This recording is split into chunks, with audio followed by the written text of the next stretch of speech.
Cardi B, Sunrise, Florida. This is your number before you go. Let's get into it. You guys are going to be at the Emirates Arena on Tuesday, April 14th. Capacity of that venue is up to 21,000 attendees. Doors will open at 6:30 and show will start at 7:30. Now, she does have a DJ that plays first. So the DJ will play and then she'll come out somewhere around that 9 o'clock, 9:30 hour. It was between 8:30 and 9, but now it's looking like it's shifting towards 9 to 9:30. Box office is going to open at 6. Her set is about 2 hours in length. Bags. No bags bigger than 4x6 are going to be allowed. They don't have to be clear. They can be colored, just no bigger than 4x6. A good barometer for a 4x6 bag is your 4x6 photos that you may have around the house.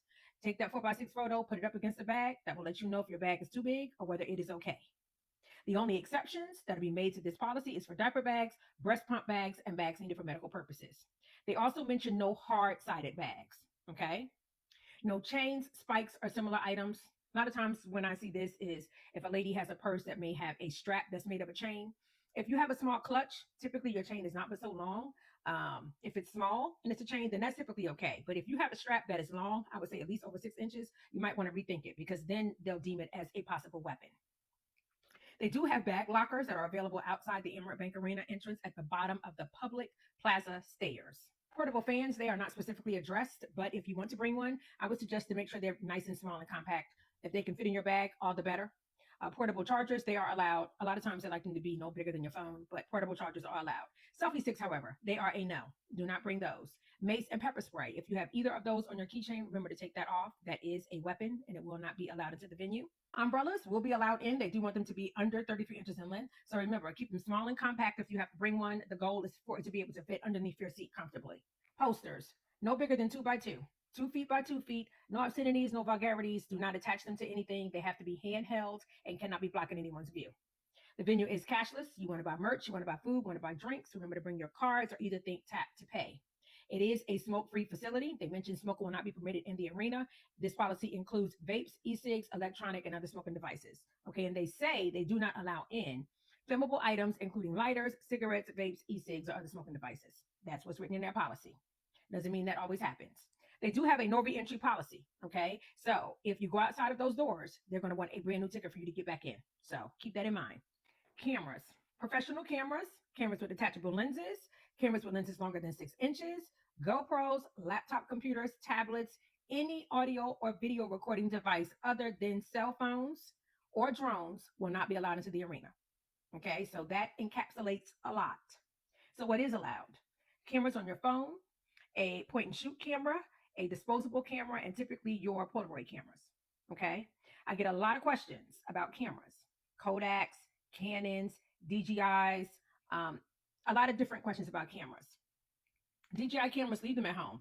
Any of your vlogging cameras, leave those at home. I get a lot of questions about the Canon GX7. That typically is okay. But they've covered anything with a lens that extends past 6 inches is a no-go. If it has a detachable lens and it only works with a detachable lens, leave that at home. It's probably going to be considered professional.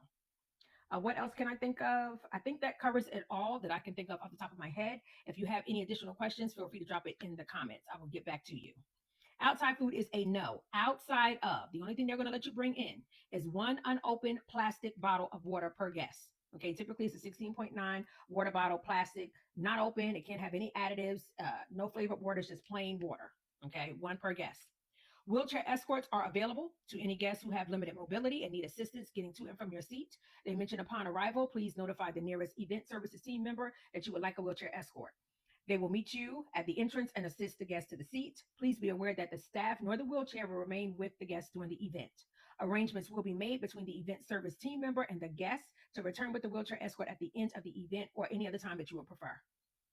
For those who may wish to transfer from a walker or wheelchair to a seat, they'll store your item behind you in the ADA section. And they mentioned that our event staff will check in walkers if needed. Parking can be purchased on SeatGeek. If you go into their search box and enter Emirates Bank Arena, it will open up this page. From here, you're going to look at the top banner where you see events.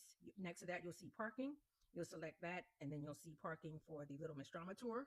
Click on that. It will take you to this page where you have your options for purchasing. You can purchase from the list, or you can also use the map. If you click on the map, it will pop up availability. It looks like right now what they have available is general parking lot for $44, including fees. I do not see any other options out there for parking. I tried Spot Hero and ParkWiz, and nothing else is available. So if you are driving, I do encourage you to go ahead and take care of your parking because it'll make your night just that much smoother. Don't want to drive to the venue? You have a few options. If you want to do public transportation, I would suggest using Google Maps. Put in your starting point, of course, putting the ending point as the venue, and it will spit out what is available to you based upon where you're located. Your best option is probably going to be a ride share. Okay, if you're going to go that route, two tips I like to give is try to book it in advance. Booking it in advance, you're going to probably spend a little less money than booking it the day of or the night of. And then two, when you're planning for your pickup after the show is over with, try to pick you a spot that's away from that venue. Less congested, less traffic. It's going to be easier for the Uber driver to find you and get to you quicker.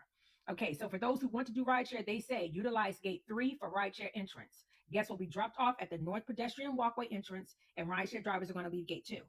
After the event, they direct all rideshare vehicles to enter gate 3 and pick up guests at the northern end of the North Pedestrian Walkway. Okay, so if you're using rideshare, that is how that will work. Weather for the evening, 68 degrees and partly cloudy, so a beautiful night for a show. Sunrise, Florida, that is your number before you go. Are you guys ready? It's go time. You don't have no time left. So grab your last minute things. If you're parking, download your parking passes. I would say go ahead and purchase now so that you don't have to worry about doing it at the venue. Go ahead and purchase, download your parking passes. I have them on your phone ready to go because you're either going to have to scan them or show them to somebody to get into your lot. It'll keep parking moving faster. Tickets for the show, go ahead and download those. Once you get your parking and your tickets squared away, think about your timing for the night. If you want to be there to enjoy the whole show, this is a Tuesday night. It is a work night. There's going to probably be some traffic, some work traffic involved. So plan accordingly. Leave enough time to park and get in the building, get your merch, get your food, get your drinks, get settled, and relax. Okay? Think about your timing for the evening. Pack your patience. 21,000 people or anywhere close to that coming to one area for one event is a lot of people. A lot of congestion, a lot of traffic. Okay, getting there is part of the battle, but getting home, I always feel like is the worst part of it. So pack your patience. Questions, comments, drop them. I am up in those comments and I try to get back to you as quickly as I can. If Sunrise, Florida is not your stop for this tour, but you are going to the last and final show of the Little Miss Drama Tour in Atlanta and you want to be at a know before you go, I'm your girl. If you're not following me, give me a follow because I am covering many of the other hot concerts for 2026. We have a lot going on this year, y'all. So I'm your girl for all your know before you go info. Sunrise, Florida, prepare, leave early, pack your patience, be safe, and enjoy the show, y'all. Bye.